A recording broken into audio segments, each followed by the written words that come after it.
parusahan talaga yung hindi nagsasegregate. Lagyan ng ngipin.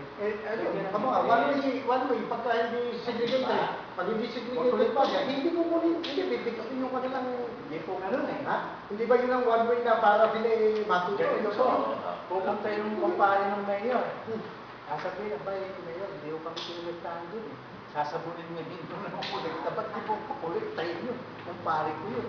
Pero nangyayari ho, kumpare system yung pag pinaluan mo ng ganon, naku, Tony, maniwala ka sa index. Kaya nga kasama na yung sinasabi ni Alex, yung political will. Sana po kung lahat ng politiko, kamukha nyo, Rodney. Kung kayo po naglingkod. Kasi kami hindi nakikita nung nagpapatakbo kasi ng Padre Regime. Dabay pag pinagbigyan ng isa, ha? Yun ang magsisimula yung pressure sa iyo na, ba't siya gano'n pinagbigyan mo ako hindi? Kaya talagang dapat maging consistent ka doon sa policy mo eh. Ha? Doon sa implementation mo na, kailangan maging uniform ka, at talagang consistent ka. Then once na meron kang pinagbigyan na, yun ang gagamitin puta sa iyo eh. Kasi nung nasa bigyan rin sila ng padre, meron akong ginawa kahit sino tumawag sa akin eh. Hindi sila makaano eh. Pero nung baga sa di ginawa akong ginawa akong regulasyon. Na ang pwede lang sa mga posisyon ganito, yung ranking ganito. O di ang ilagay ko, yung padre, yung ranking gano'n. Kasi pag hindi mo nilagyan mo ng mababa ang rango, kahit isa lang, itatawag sa iyo kung itatawag sa iyo sila. Ay, bakit si ganun inilagay mo? Pagkatapos yung bata ko, hindi. O ay ngayon, pag di tumawag na mababa ang rango, pakibalitaan niyo po, Mr. Senator, kung meron nung nakaano, mapupunat po tayo. Baka pag pinila tayo ng piano, kasama kayo. Na kaya nalagay yung bata niyo, na inilagay ko, kaya lang pressure ako, kaya tinawag niyo, papayag niyo pa kayo na. Na magyari tayo dalawa, na dahil sa pinayimit natin yung medyo maanda because to sa question. O nakita nyo, hindi makapagpilit. Pero meron naman humihingi ng bakit ako yun talagang hindi qualified dahil sa oran mo eh. Para makuha yung posisyon eh. So yung ginawa ko consistent ako, kaya hindi nila ako ma-pressure doon sa ganung sitwasyon. Kasi pag sinabi ko na, lahat ng ang rango ganun. Ay yung inyo ang rango ganito. Paano natin ilalagay? Paano kapila natin ibibigay sa mga taong na bakit katulad din yung magpapasa sila ordinan na hindi mag-segregate yung file at saka hindi ko kunin yung o ikaw yun naman nasa mga political will at saka doon sa consistency alam po, attorney, dahil pagka kahit kapatid mo pag nag-violate na gano'n dapat sabihin mo dyan po nagalit sa amin yung Environment Management Bureau Region Compensation at sa Malolos. Tignan niyo po regarding readers recovery po ito kasi nakakahiya pong aminin na pinakamarunong ilog dito nasa Bulacan. Sa buong mundo nasa Bulacan. Pinakamarunong ganito po. Simple lang naman ang tanong namin kami ni Press na maipahapyaw lang nangyari ito. Environment Management Bureau, ito yung direktang pati DNR magkasama rito Nagtaka lang kami kung ba't may Blacksmith Institute dun. Pilipino. New York based yun Ang tanong lang naman po namin na kanilang ikinagalit, engineer, sa lahat po sa 1,000 plus na establishment po sa mga ilog natin, sa Mirawan, Marilao, Bandit, may naipasara na po ba tayo? Hindi po, medyo namula na ng konti. Hindi pa nagsalta. Pwede pa po magtanong, hindi sinagot pagkuha po ba nila ng clearance sa yearly basis, wala po ba kayong hinihingi? Yun lang naman pangatlong tanong, medyo hindi na maganda talaga. Ikaw mukha nga sinabi mo, Lex, na kailan kayo maglilinis ng ilog? Kung 5 kumpanya na sa kabilang ilog. Ayun nga po. Papasarapin mo, dalawa lang? Ngayon, dalawa.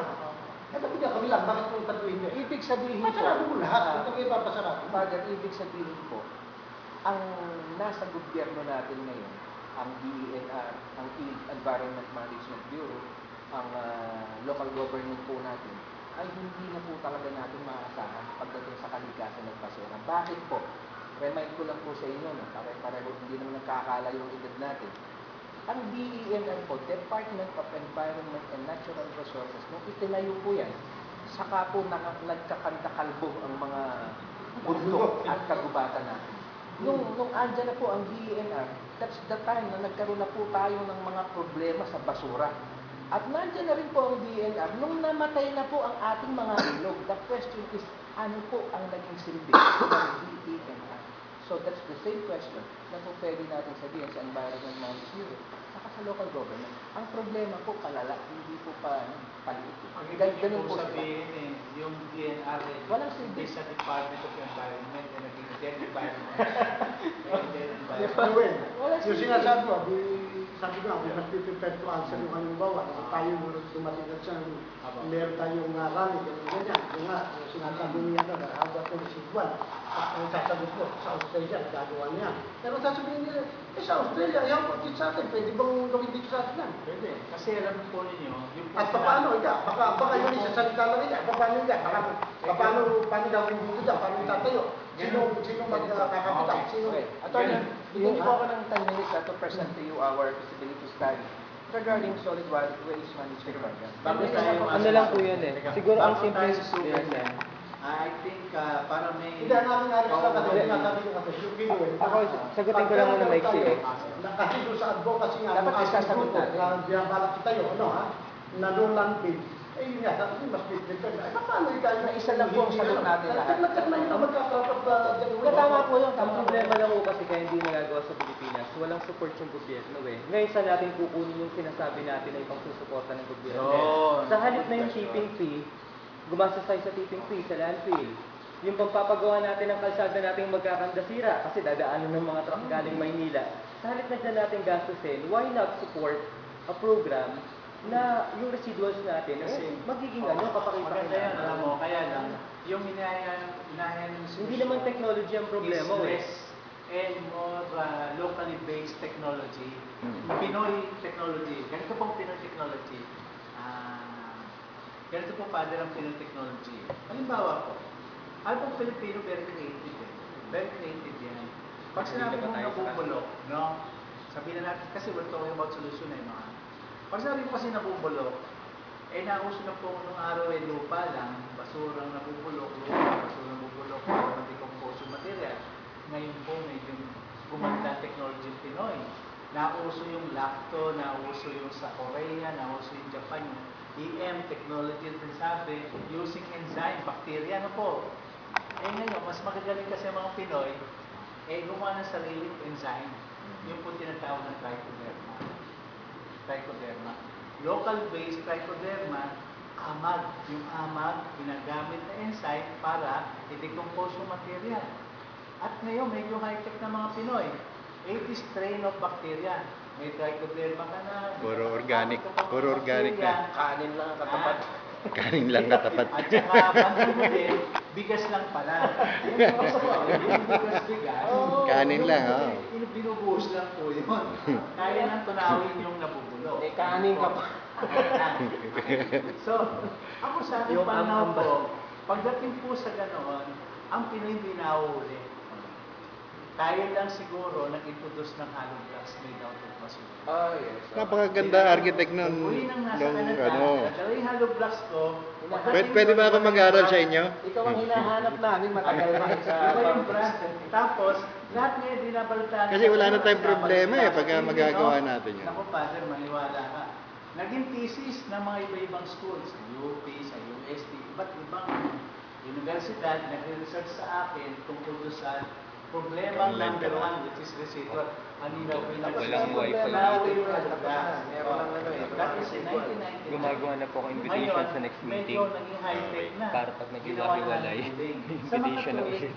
Ang Hindi na Pinoy matagal pala very naman. creative. No? Hindi sa galing. Kumbaga sa ano, dahil sa pagiging creative natin, eh, medyo dumadami yata yung produkto. Dati hollow blocks lang yung residual. Ngayon na, naging uling na, naging powder char na, tawag. Eh ngayon, alam mo ba ninyo, pinag-aaral namin ngayon, i-convert yung residual na magiging yung may product po kami ngayon, yung katas nun, kinukuha namin para yun ang bacteria nun, yun ang gagamitin sa decomposition process. Kala ko sa methane Pwede gas. mo